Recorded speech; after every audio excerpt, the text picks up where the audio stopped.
وَيْلٌ يَوْمَئِذٍ لِّلْمُكَذِّبِينَ، تباہی ہو اس دن جھٹلانے والوں کے لیے. هَذَا يَوْمُ لَا يَنطِقُونَ، یوم لا ينطقون، یہ ہے وہ دن جس دن وہ بول نہیں سکیں گے. وَلَا يُؤْذَنُ لَهُمْ فَيَعْتَذِرُونَ، نہ انہیں یہ اجازت ہوگی کہ وہ کوئی جھوٹے بہانے، کچھ عذر پیش کر سکیں. یہ چرب زبانیاں، لمبی زبان، یہ دنیا میں ہی ہے. آخرت میں کسی کی زبان نہیں چلے گی. جتنا مرضی کوئی لمبی زبان والا ہے، اللہ کے سامنے کس کی زبان چل سکتی ہے؟ یہ دنیا میں لمبی زبانیں کیوں چلتی ہیں کہ ہم جو فیکٹس اینڈ فگرز ہیں ان کو چھپانے کے لیے آرگومنٹس کرتے ہیں. اللہ کے سامنے کون آرگومنٹ کر سکتا ہے کہ یا اللہ میری یہ مجبوری تھی، اس کی وجہ سے میں نماز نہیں پڑھ سکا؟ اللہ کو کون یہ بتا سکتا ہے؟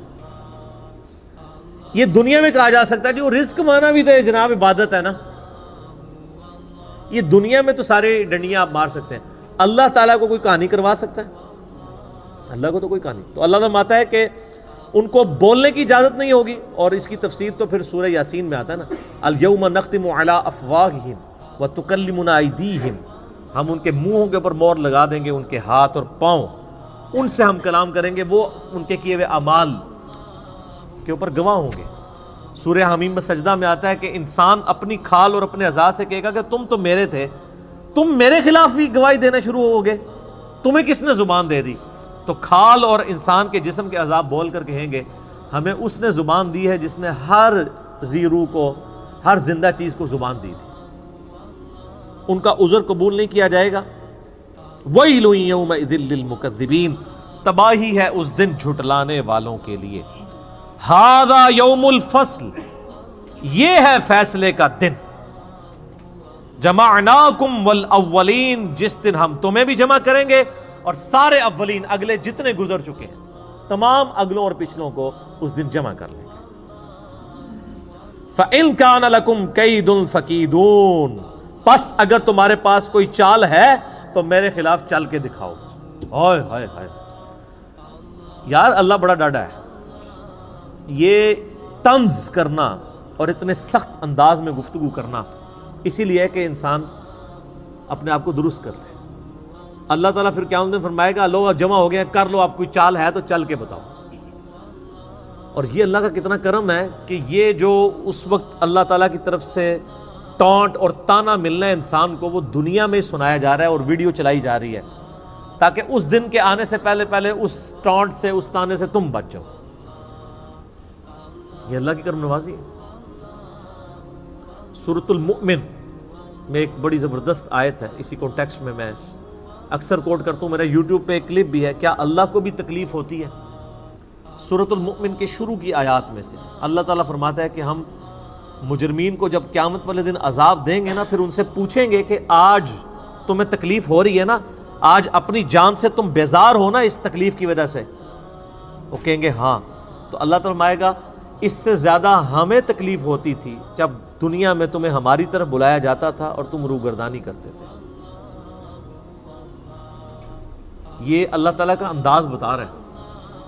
یعنی جس طرح ہم اپنی بھی لینگویج میں ایک بات کرتے ہیں نا، ہوں پتہ لگا ابو بچو جی، یہ کہتے ہیں نا، اب پتہ چلا بچو جی، یہ چھوٹے بچے کہتے ہیں نا. تو اللہ تعالیٰ اب پتہ چلا، جب دنیا میں تمہیں ہماری طرف بلایا جاتا تھا تم روگردانی کرتے تھے. تو ہمیں اس سے زیادہ تکلیف ہوتی تھی جو آج تمہیں اپنی جان سے ہوگی. تو اس پہ میرا یوٹیوب پہ کلپ ہے کہ اللہ کو بھی تکلیف ہوتی ہے. یہ بلکہ پورا لیکچر سننے والا ہے، مسئلہ نمبر 196. فکر آخرت پہ اس سے بہتر لیکچر میرا کوئی نہیں ہے. کاش میں دنیا میں واپس جا سکتا، یہ اس کا ٹائٹل ہے، جس میں میں نے سورہ سجدہ کی 11 آیات اور قرآن ریفرنس کے طور پہ کئی آیات کور کی ہیں. اللہ تعالیٰ فرمائے گا ہاں بھائی کوئی چال ہے تو چل لو. وَيْلٌ يَوْمَئِذٍ لِّلْمُكَذِّبِينَ، تباہی ہو اس روز جھٹلانے والوں کے لیے. یہ 40 آیات میں اللہ تعالیٰ نے ذکر کیا ہے ان لوگوں کا جو اللہ کے نافرمان ہیں. اب قرآن پاک کا چونکہ ایک امتزاج ہے کہ وہ پھر پازیٹیو گفتگو اہل ایمان کے حوالے سے بھی کرتا ہے، سائملٹینیس کنٹراسٹ. لیکن آپ کو حیرانگی ہوگی کہ یہ آپ جو اہل ایمان کے حوالے سے ذکر آئے گا کہ ان کو جنتیں ملیں گی، اس میں پھر یہ آیت ریپیٹ ہوگی وَيْلٌ يَوْمَئِذٍ لِّلْمُكَذِّبِينَ، یعنی جنت کے ذکر میں بھی اللہ نے دوزخ کے ذکر کو داخل کیا ہے کہ دوزخ سے غافل نہیں ہونا. ان المتقین فی ظلال وعیون، بے شک اللہ سے ڈر جانے والے لوگ سایوں اور چشموں میں ہوں گے اس دن. وفواکہ مما یشتہون، اور ان پھلوں میں ہوں گے جن کو وہ پسند کر رہے ہوں گے. کلو واشربو، اللہ تعالیٰ فرمائے گا مزے سے کھاؤ اور پیو. ہنیئا بما کنتم تعملون، ان اعمال کے صلے میں یہاں پہ خوب رچو اور بسو جو تم دنیا میں کیا کرتے تھے. اعمال کے بدلے میں سر، صرف نسبت کے بدلے میں نہیں، صرف کلمہ پڑھنے کے بدلے میں نہیں، اعمال کے بدلے میں. اِنَّا كَذَلِكَ نَجْزِي الْمُحْسِنِينَ، بے شک ہم اسی طرح کا بدلہ دیا کرتے ہیں نیکوکاروں کو. لیکن وَيْلٌ يَوْمَئِذٍ لِّلْمُكَذِّبِينَ، جنت کے اندر بھی ذکر آ گیا. یہاں تو کوئی بوڑھا بھی ہوا ہے نا، اسے کہنا یار کو خوف خدا کر لو، وہ کہتے ہیں جی تسی زندہ سانو جا کے دباؤ. 70 سال کا بھی ہوگا، 80 سال کا بھی ہوگا نا، تو وہ ابھی جینے کی خواہش رکھ رہا ہوگا، تو کہہ رہا ہوگا کہ اچھا جی پھر منو دابی آؤ جا کے، کوئی جنتی بھی گل کرو، صرف دوزخ دی گل. اللہ تعالیٰ نے یہ قرآن پاک میں اسلوب بتایا کہ یہاں پہ اب آپ یہ دیکھیں، یہ آیت 2 دفعہ ریپیٹ ہوگی جنتیوں کے ذکر میں بھی، اس لیے کہ تاکہ انسان کا قبلہ درست رہے. صرف جنت کی باتیں کرنے سے قبلہ درست نہیں ہو رہتا جب تک کہ جہنم کا ذکر نہ کیا جائے. کلوا وتمتعوا قلیلا انکم مجرمون. اب فوراً روئے سخن پھر واپس آ گیا ہے مجرمین کی طرف، ہلکا سی جنت کی سیر کرا کے واپس.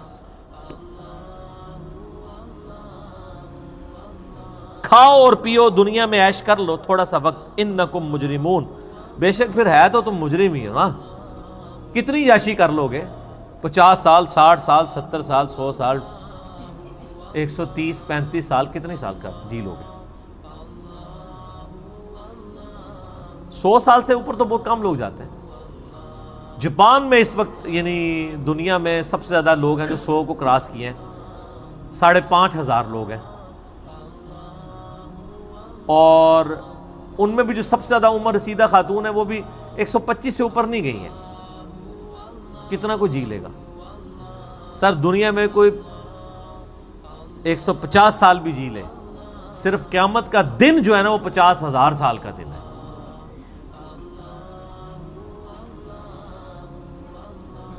عذاب کی تو بات ہی نہیں ہو رہی، وہ تو کروڑوں اربوں سال کے لیے. صرف قیامت کا دن جو ہے نا وہ 50,000 سال کا دن ہے.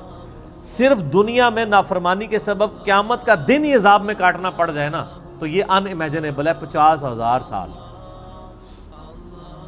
اللہم اجرنا من النار، آمین. ویل یومئذ للمکذبین، تباہی اور بربادی ہو ان لوگوں کے لیے جو جھٹلایا کرتے تھے. وَإِذَا قِيلَ لَهُمُ ارْكَعُوا لَا يَرْكَعُونَ، اور جب انہیں کہا جاتا ہے کہ رب کے سامنے جھکو تو جھکتے نہیں ہیں.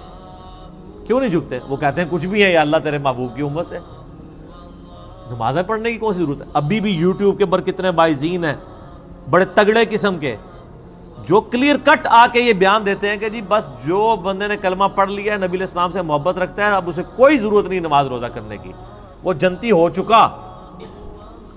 اور اس طرح کے جو واعظین ہیں نا، صرف ان کی تقریروں کے اوپر جو نعرے لگتے ہیں نا اور کہیں نہیں لگتے، کیونکہ سستی جنت بیچ رہے ہوتے ہیں. اچھا انسان بھی کتنے بیوقوف ہیں، خود اپنی آنکھیں بند کیے ہوئے ہیں. انسان اگر خود تھوڑا سا تفکر کرے وہ بھی سمجھ لے گا کہ یار ایسا کرنے سے کیسے ہو سکتا ہے. دنیا میں بغیر محنت کے مزدوری نہیں ملتی، اور اللہ جس نے پیدا ہی مزدوری کے لیے کیا تھا، مزدوری سے مراد وما خلقت الجن والانس الا لیعبدون. اور اس پہ امام غزالی نے بہت زبردست بات احیاء العلوم میں کی میں سعادت میں لکھی ہے کہ اگر تم لوگوں کا یہ ڈھکوسلا مان لیا جائے نا کہ اللہ تعالیٰ نے یہ سب کچھ بس صرف ڈرائی اینڈ پہ چھوڑ ہی دینا ہے، کوئی کسی کا حساب کتاب نہیں ہونا، کسی کو عذاب نہیں ہونا، تو تم یہ کہنا چاہ رہے ہو کہ اللہ تعالیٰ اور اس کے پیغمبر دنیا میں ٹھٹا کرتے رہے ہیں ہمارے ساتھ. نعوذ باللہ. ظاہر ہے پورا قرآن دھمکیوں سے بھرا پڑا ہے کہ نہیں کرو گے تو رگڑا لگ جائے گا، تو یہ سب مذاق ہوتا رہے؟ ایسا نہیں، تمہیں سمجھ نہیں آئی. اصل میں یہ ٹھٹا نہیں ہے، یہ بہت سیریس معاملہ ہے. جب اللہ کے سامنے جھکنے کے لیے کہا جاتا ہے تو وہ جھکتے نہیں ہیں۔ وَيْلٌ يَوْمَئِذٍ لِّلْمُكَذِّبِينَ، تو بربادی ہے اس روز جھٹلانے والوں کے لیے۔ فَبِأَيِّ حَدِيثٍ بَعْدَهُ يُؤْمِنُونَ، اب اس قرآن کے بعد کس اور بات کے اوپر ایمان لے کر آؤ گے؟ یعنی قرآن میں اتنی واضح دھمکیاں آنے کے بعد ابھی بھی کسی چیز کا انتظار ہے کہ ہمیں کوئی اس طریقے سے آگے بات سمجھائے تو ہم سمجھ جائیں گے۔ اللہ تعالیٰ فرماتا ہے اس واضح دھمکی جو قرآن کی شکل میں نازل ہو چکی ہے، اس کے بعد اب کون سی چیز ہے جس کے تم انتظار میں ہو کہ اس کے بعد تم بات کو قبول کرو گے؟ جب اس کائنات کا مالک خود اپنے پیغمبر کے ذریعے اس کا کلام نازل ہوا ہے اور وہ خود دھمکیاں لگا رہا ہے۔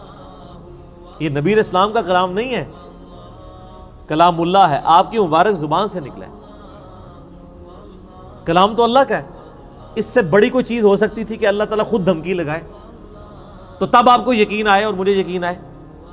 سب سے بڑی چیز یہی ہو سکتی تھی۔